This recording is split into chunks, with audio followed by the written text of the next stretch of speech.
The Madeline Kingsbury case has captured the attention of the state, and now the country is going to learn more about it when it is featured Saturday night on 48 Hours. 48 Hours correspondent Peter Van Sant joins me now. Peter, thank you for taking the time to speak with us here. Hey, Ryan. It's my pleasure.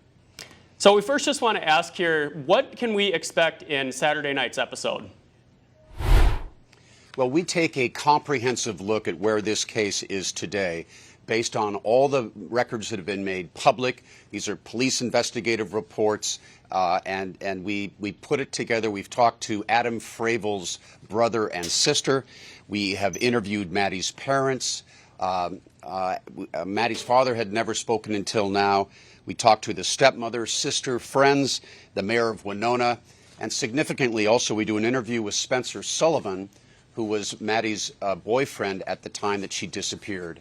And we put all of this together, taking a look at the evidence that's out there, understanding at this point that Adam Fravel is innocent until proven guilty, and the family has said that they look forward to their day in court, that they can answer all of these issues that have been raised about Adam.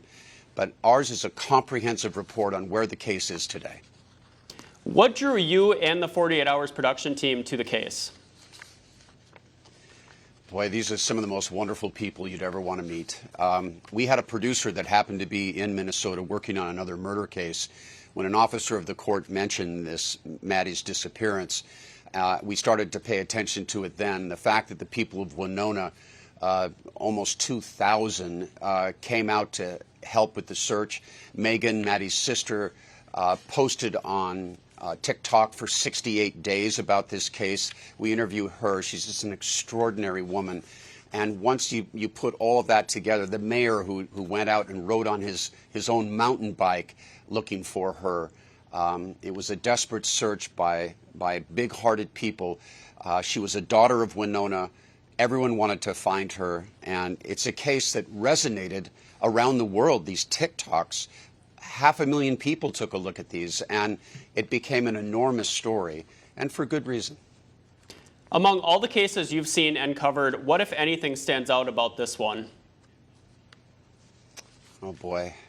You know, I've been doing this for a long time, and I've never understood the psychological basis of murder. Why did this happen to Maddie, this beautiful young woman, a mother of 2 young children, devoted to her friends, working hard? She's at the Mayo Clinic in Rochester, building a future, supporting her family.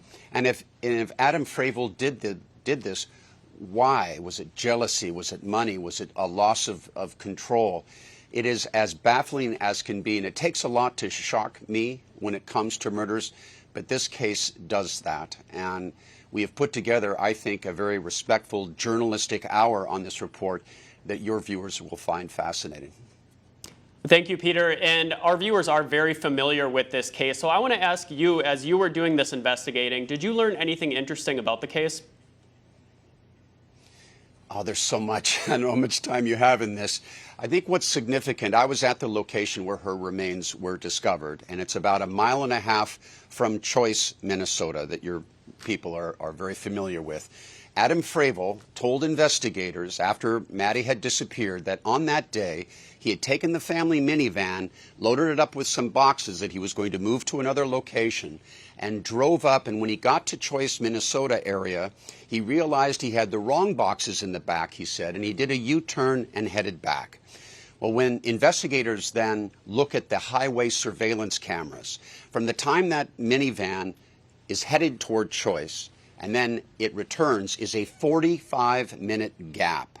And investigators find that very suspicious. What was going on during those 45 minutes? And that's significant because the body was found just 1.5 miles from Choice, Minnesota.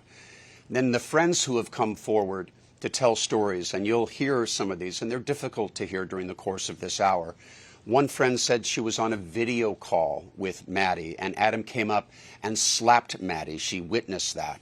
Also, there is a screenshot that was found on Maddie's cell phone in which she has a discussion, a text discussion back and forth with Adam about an incident in which he allegedly choked her with his hands. And you'll see and hear about that exchange. So there's some fascinating evidence in this. Adam Fravel denies that that ever happened. He says he never physically abused. He had no role in her disappearance or murder. And as we've said, and the family says, they are 150% behind Adam in this case. It'll be fascinating when this comes to trial, and the talk is, perhaps this coming fall.